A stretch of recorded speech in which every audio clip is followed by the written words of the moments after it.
It's Toronto's podcast on the Canada's Podcast Network.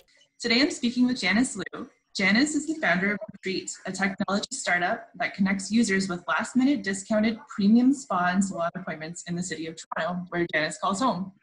By day, Janice leads a consulting and engineering team at the consultancy firm Magnet. Magnet has a mission to engineer the future of marketing. Welcome, Janice. We're so happy to have you on the show. Thank you, Lesley. You're very busy. I'm never bored. Absolutely.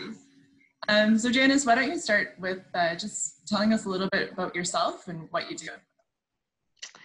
Sure. So I am a leader of a consultancy firm called Magnet, which does data and cloud engineering work for a lot of our clients in Canada. It happens to be a venture that's within a holding company, so we're one of Canada's largest independent holding companies called Vision 7. And we created Magnet earlier this year because of two main things. One was that we sat on a lot of data coming from our media activation through our media agencies, Cassette and Jungle Media. So it gave us a lot of opportunity to essentially play with large amounts of data and get engineering expertise working in that type of big data realm. And then the second piece was because we saw an opportunity to really help bridge the gap between chief technology or chief information officer and a chief marketing officer, partially because as you look at technology and the way things are moving and how quickly things are moving, it's actually moving obviously much faster in the cloud, and particularly in advertising and marketing technology, where a lot of the money goes to. And so we saw an opportunity to try to help bridge the two worlds together and help our clients navigate and be able to understand the future of their organization and marketing efforts. And then by night or by the side, I also have a startup called Retreat, which I started 2.5 years ago with a co-founding team that allow us to be able to create a platform that essentially, what you said, bridges the customer to an access or an aggregation point of a bunch of the best spas and salons in the market or in the city, often at a discounted price and for last minute essentially appointments. And then aside from these two pieces, I actually also am a co-founder of a women's empowerment conference called Filling the Gap that we do twice a year. Awesome. And so, yeah, it's really fun. It's about bringing together usually a quite intimate group of no more than 100 women. We have topics that we focus on, and we curate essentially keynote speakers and workshop leads. So it's a night where you're getting inspired, but then you're getting a lot of tactical information that you can apply to your personal and professional life. Yeah. And we raise money for that actually to donate to the Barbara Schleifer Commemorative Clinic, which is I don't know if you know of them. They use legal aid and translation services to help fight women who've experienced domestic abuse. They're one of a kind in Canada, and they're growing quite a bit, and so they need all those support and funding they can get. Mm-hmm. That sounds really interesting. I'd love to come to one of those events. Yeah, you should. You'll have to send me the info after. I will. Sounds good. That's amazing. Truly, you have a lot on your plate, but you're making a difference. So it's very cool. Thank you. So what made you decide to become an entrepreneur? So I would say I didn't consciously decide to become an entrepreneur. I would say that, when I first started my first venture over 10 years ago, one of the things I wanted to do was really learn more about the business side of things. But at the same time, I didn't go to school for business. So I had the option of either going and getting a postgraduate or an MBA of some sort. This was just after the 2008 economic downfall. So globally, it was, as you can probably imagine, quite difficult to get a job. Mm-hmm. So one of the things I wanted to do was I wanted to practice combining something I was really passionate about, which was everything related to digital and fashion and design, and then combine that with essentially this business side of things. So I started an e-commerce platform back before Shopify and the CMSs of today's world was around. And I spent all of my savings essentially just to be able to build that. And I did it for 4 years, and I got a lot out of it because I was also working full time, but at the same time waking up at 6, working till 9, going to work, finishing work, working in the evenings. And so, I mean, it taught me a lot of things. One of the things was really how the nuts and bolts of a business could work. Everything from legal to finance to accounting. It taught me a lot about things that I shouldn't do, of course, which was don't do absolutely everything because you can't possibly be good at everything, which I've now applied to Retreat and the businesses that I touch today. And it also taught me that your hustle and your perseverance can really be the motivation behind what you do and give you a lot in return. So all in all, it was really amazing as an experience. I think what people don't talk about a lot is that when a business fails or when you close the chapter of something, what that means. And I think, you know, especially as women, we experience a lot of guilt in our daily lives that we choose to feel. So after I had closed Shopaloo, there was about, I would say, a few years where I had to reconcile these guilt like feelings and negative feelings just around failing a business essentially. But in hindsight, obviously it doesn't seem like that because I sold all of my inventory to another retailer. I didn't lose any money. I ended up with all of these new skill sets that really helped me propel my career when it came to the type of work I would do for some of my clients from a consulting side and a servicing side, because I now knew what it really felt like to spend $5 on advertising or $5 on equipment. And it was either, do I get a coffee or have lunch today, or am I spending this money? And so that type of brevity with that knowledge of this money has a meaningful impact really helps the way that I think I can connect with my partners that where I work with on Retreat, as well as with clients, enterprise level clients that I even service today on the magnet side. So I have taken a lot away from it, but I think it took a while for me to really get to a point where I was ready to, again, to start a new venture. And now I think, you know, your concept of failure becomes completely different. And I think that's really, really important because it gives me reassurance that, you know, that understanding that life is just really a journey, right? But everything you do in it, whether it's good or bad, is all relative to what you want to look at it.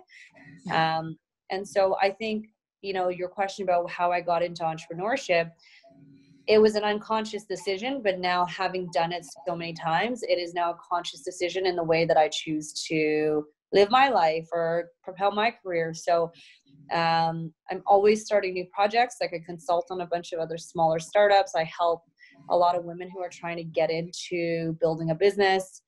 You know, I do a lot of panels and speaking just around how we talk so much about failure is not a risk, but it really is a risk. Like we get really scared about it, right? So how do you kind of overcome things like that and break things down in a way that's super digestible, so that you can take that one step at a time? So those are just a bunch of things that I would say really help me understand and grow as a person, as an individual, but also obviously as an entrepreneur. So, you know, some people like you, what you just said earlier today, right? You sound really busy. You sound like you're on the go. But for me, these are all things that I'm really passionate about. And this is just how I experience the world. And this is just how I experience my job, my life, my personal, my professional lives, right? I think if you're passionate about it, you can do it all hours of the day, really. Well, you need some to sleep sometimes, but yeah, it doesn't feel like work. So I'm going to shift gears a little bit, but I just want to know about your experience doing business in Toronto. What do you think are the benefits? That's a great question. So Toronto is great from a startup and a technology perspective. Because of the fact that it's quite a diverse market, right? You have different people from all walks of life. It also is a really, really difficult market to get technology off the ground. Part of that is because as much as we are open to new ideas, Toronto is very, I would say, the type of users here are more adverse to new things from a technology perspective. So in the tech community, we always say like, it's a great market to be able to test your idea in, because if it can work here, it probably will work in New York. And if it can work here, it'll probably work in London, right? And yes, the size and the market forces itself is really interesting. The other part of doing business in Toronto, I think that has been a really big learning is that because there are so many different types of people, it's not a homogenous population. So the way you go to market is really interesting. Someone can go to market focusing on one specific community and create community and then create essentially a market share there and then build outwards. You can go at it from a perspective of income bracket in which you try to reach a certain type of segment that you want to be able to sell your product to. You just can slice it in so many different ways that it's almost like the perfect city to experiment in. Because it's so multicultural and so big. Yeah. Yeah. So multicultural. That's really interesting. Age, yeah, everything, right? And the Yeah. spread, because now there's the what do you call it? Bubbles across the entire GTA. So it's just really interesting. So someone can approach the problem completely differently, using a completely different demographic and pool of people, and have different results, right? So I think that's what makes it really interesting of a market. Yeah, it's very cool. So some of our best ideas come when we're least expecting them. What do you think, what helps you recharge and get inspired? Oh, that's a great question. It's so funny. I think to your point, like, yes, your best ideas usually come when you're not expecting it. I love working on something and then putting everything into it and then honestly just throwing it aside. Because when you forget about it, something else will come. I think the other part of it, which is really meaningful for me, is I need almost an hour a day where I'm doing something that is not related to work.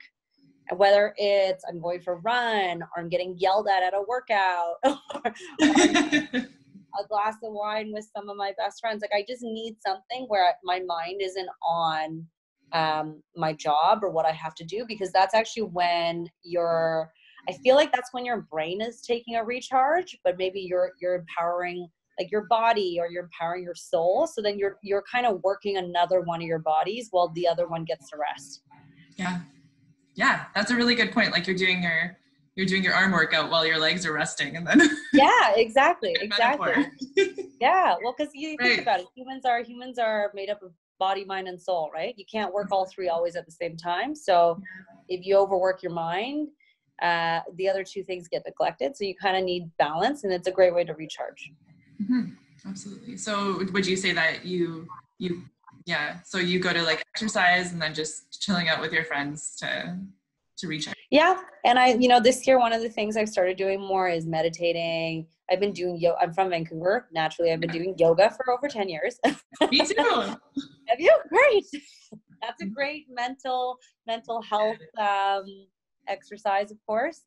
And then I would say writing has been something I started doing this year, which has been really important.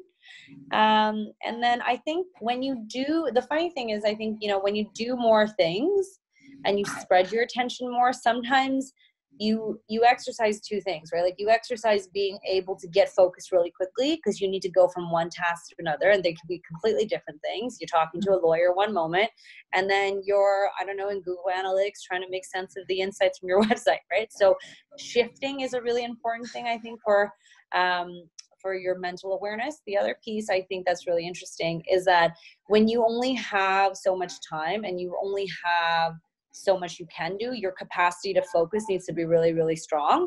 So being able to just, put all the other stuff aside and really honing in on what you need to do in that moment is really important. A lot of people, a lot of leaders, executives in the world talk about ruthless prioritization. It's a very similar concept, right? You just need to be able to shift gears really, really quickly.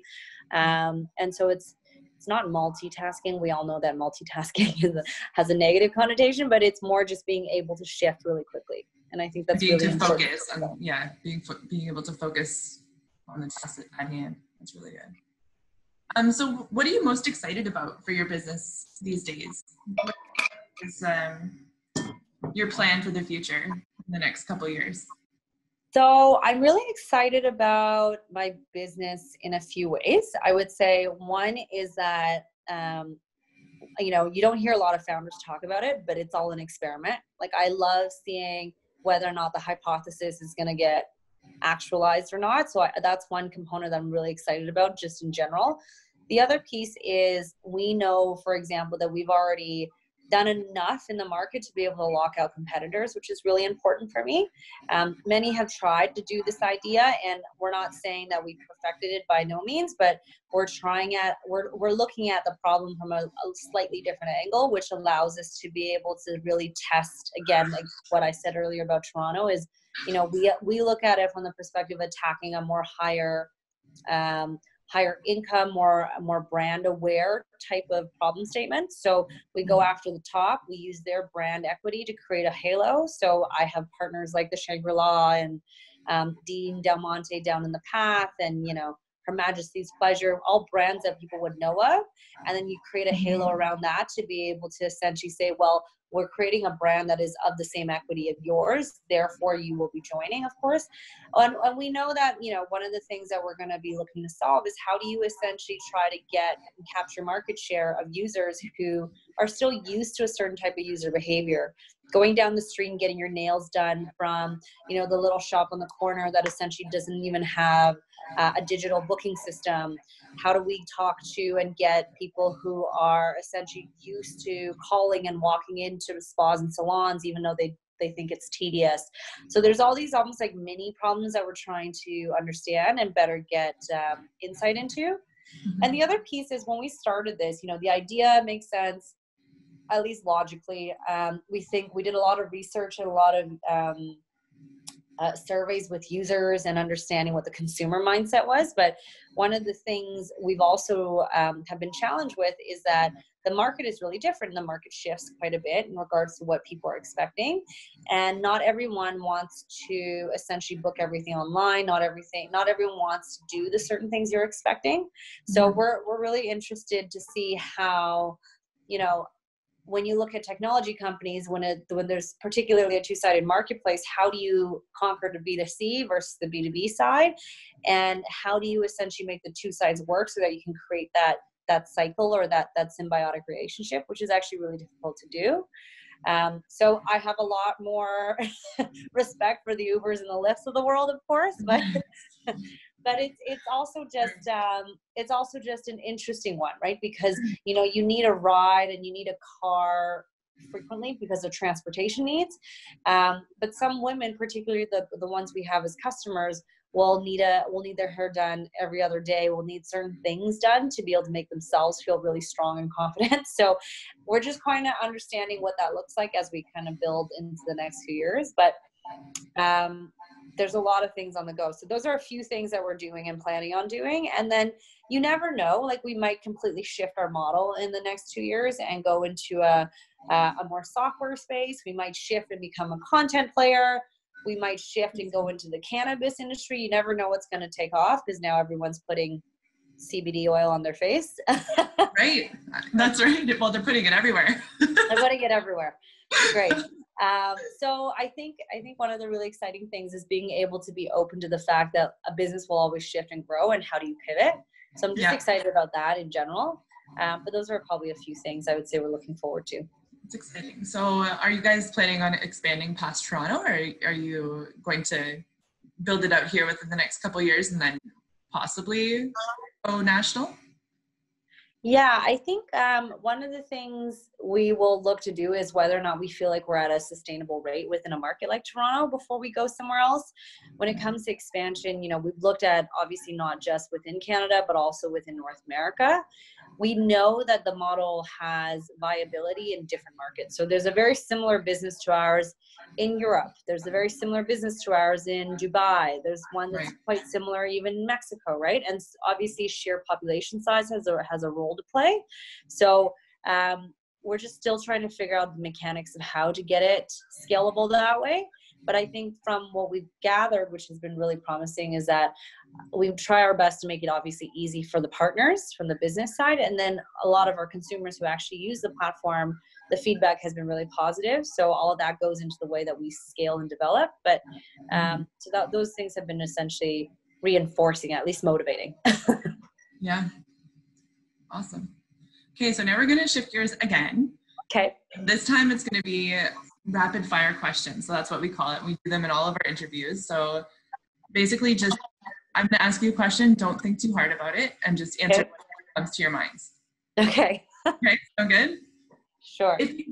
I'll shoot the first question. So if you weren't doing what you do now for work, what would you be doing instead? I would be, I think, building something in the world, just whatever.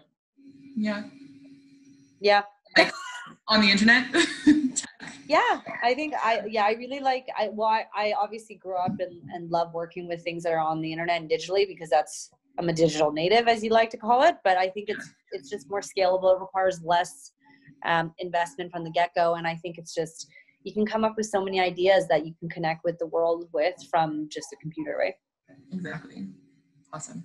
What book are you currently reading, and what would you recommend to our audience? Oh my God. So I'm reading 2 books right now.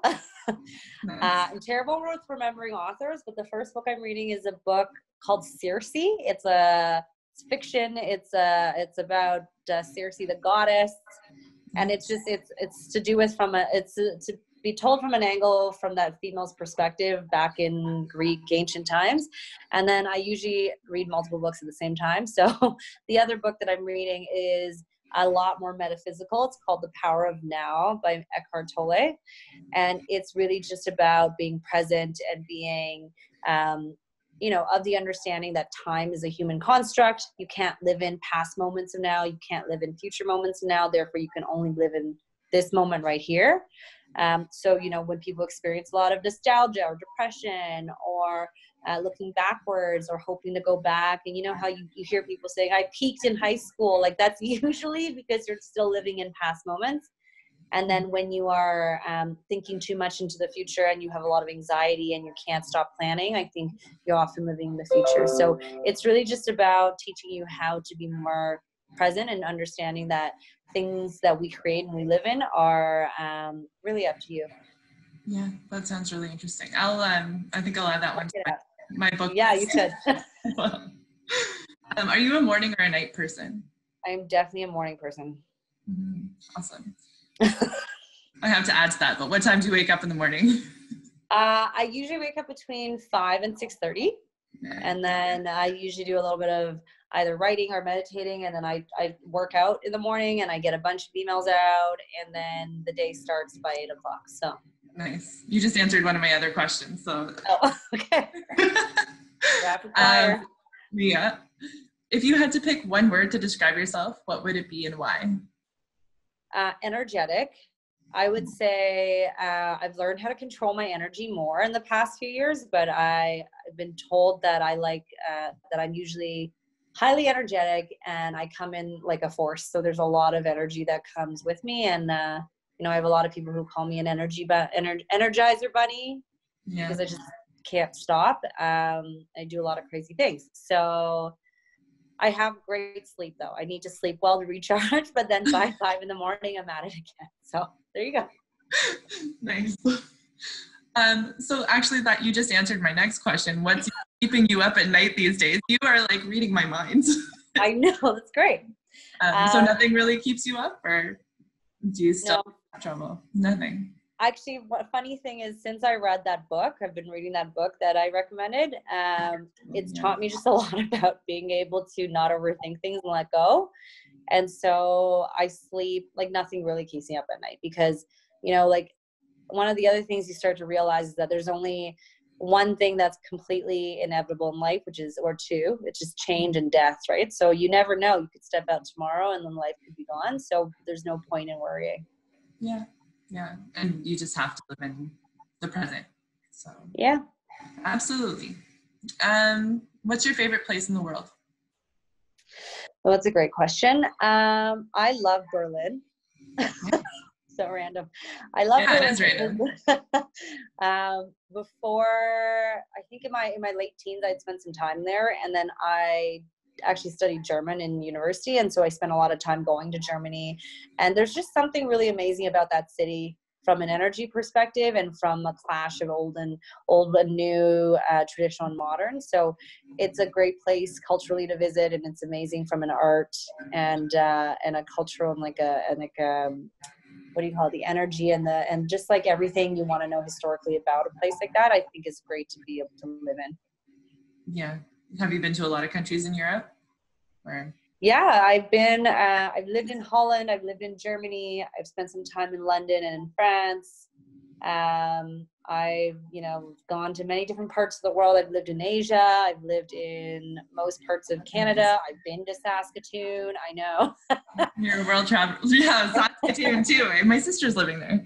So, Oh, is she? yeah, in Saskatchewan. But yeah, so you're a world traveler. Yeah, Saskatchewan's actually a beautiful province. It gets really cold. Yeah, well, they had like blizzards, I don't know, 2 months ago. Like in September, had snow on the ground, so I've never been. What are 3 non-negotiables that have to happen in your morning or your evening routine? And you kind of answered this already, but even if you want to switch to your evening routine, since you did your morning routine already. Sure. I'll do my evening routine. My evening routine is I need to be away from my devices. Like I need to be reading something before I go to sleep. Just helps me decompress. The other piece is for someone who owns a beauty tech startup, I am also obsessed with skincare. So I need to always be, I have almost like, I'm kind of crazy like this. I have like a 20-step almost like face cleansing ritual that I need to do at night. And awesome. I need to mask multiple times a week. And I have parties with girlfriends where they come over and we literally spend a whole evening like masking and doing our faces. Yeah. If you're ever in Toronto, let me know, Lesley. I would. I do the same thing with my one girlfriend. So I love it. Like totally about that. There you go. And then sometimes, we combine it with a little bit of wine or a little bit of weed and you're on your way. So it's great for relaxation. But I would say like skincare is something that is really, really, I'm really, really passionate about. So I'm a little bit crazy about that. And then I would say the last thing is I need to have magnesium. Yeah, so do I. Yeah, I need to have magnesium. You're talking about supplements? Yeah. For sleep? It just helps you. I think it just helps you have a deeper sleep or more, because I know it helps your body. Yeah, it helps your body create melatonin naturally. So it's alpha metal, and then it helps you just create that. So I think it's really important. But as important as my morning is, my sleep is, I would say, one of the most important things to me. Yeah. Mine is too. Unfortunately, I have 2 kids keeping me up at night sometimes too. I take melatonin as well, and it's been like night and day. Yeah, no pun intended there, but it's been very helpful. So, yeah. Cool. Last but not least, so this is the last question I'll ask you. Okay. Actually, I might ask you 1 or 2 after this, but sure. I'm going to save that one for a second. Okay. I want to ask you, and this is outside of the rapid fire questions, but what's the greatest challenge that you've ever faced in your business so far? Oh, that's a great question. The greatest challenge I've ever faced in my business was finding the right individuals to help me build the business. I think as an entrepreneur and as a founder, we often forget that you can't do everything alone and that you're always just looking for funding to be able to hire the right people. I think in today's world and in our generation, people are motivated by many different things. And so being able to understand that you can find talent who's willing to give you time, who's willing to give you energy essentially when they believe in what you're building and want to work with you is really, really important. So that's one of the biggest challenges that I've found, and I would say I'd like to say I've tried to conquer over the past few years, because I think again having the right team is better than having the right individual. Right, absolutely. When you're faced with unexpected challenges, how do you typically handle them, or how would you? So when I'm faced with unexpected challenges, what I usually do is I take a deep breath and I tell myself that there's usually several solutions that either I can't see right now or there's definitely some way to solve this problem. So I think that like understanding that, how do I say this? The understanding that there's nothing in the world that is completely unsolvable is something that I think I've always just grown up with. And I think having a really strong family structure that was very much so that you can do anything, but at the same time you can solve anything is really important. So whether or not you have the solution right away or you have the solution weeks from now, or you might have not the best or most optimal solution immediately. I think just understanding that you can always slice it in so many different ways is really, really important, because then at least you have the understanding and the confidence to say, okay, like I might not be taking the right step in the right direction, but I'm taking a step. Yeah. Yeah. You're taking a step, and hopefully that's what you think is right. Right. You're taking because the direction that you think is right. Exactly. Because I think, you know, especially if you wanted to start a business, one of the biggest challenges for people who want to start a business is the execution, right? You have this idea, I have this idea. The idea itself is great, but it's actually not as meaningful as you give it as much weight as you should. It's actually always about whether or not you're paralyzed by what you have to do. And I think one of the things we forget is that when you knock off to do things on your tasks on your to-do list, it's essentially the way you should be approaching starting anything, right? Because once you know what the tasks are and the steps are, you just knock them out. And I think that ability to be able to recognize that there's always going to be someone who has a better idea. There's always going to be someone who's more qualified, but it's really just about not looking at what they're doing, swimming in your own lane, and then just taking a step at a time, because that one step forward is better than standing there. Yeah. That's awesome. So on that, I'm going to ask you, what advice would you give to an entrepreneur looking to start a business in Toronto? I would say there's a few things. One is, don't be afraid to share your idea. So I had a friend who's also another founder, and he's actually been doing really well with his business for the past few years. He said this to me when I first started Retreat, which was, don't be afraid to share your idea, because your idea is nothing without the execution. The other part of it is that the more you share your idea, the more you're actually opening it up to be questioned and to be beat up, or to essentially get put through the ringer for free, which is also really important. And so I think one of the things to realize is that if you know that the idea is just the idea, you should be offering it up, and you should be just talking to people about it, because someone will always have a different perspective, and being open to that idea itself really gives your idea potentially more credibility. So how would you handle it if somebody gave you like really negative feedback on your idea that you thought, that you loved, that you wanted to run with? How do you handle that? I think actually the funny thing is, you know, again, I think understanding good and bad is really relative to people. I think one of the things you realize is sometimes someone gives you advice or guidance or feedback, and it may not be perfect, or it's not what you want to hear, but at least it's something, right? The opposite of someone not caring really is to not give you any feedback and is indifference. And so I would rather have someone, you know, spit on my idea than not give me their perspective at all. And you'll be able to, if you really are passionate about your idea, you'll be able to justify it to them and to yourself. And again, I have a girlfriend and take their feedback as well. Yeah, she always says, I have a girlfriend who always says this, which is the opposite of love is not hate. The opposite of love is indifference, right? So if someone is indifferent to your idea, then, oh God, this is a bad idea. But if someone even hates your idea, then there's something in there that must have triggered them to make them feel that way. That's interesting. Yeah. I love it. I love it too.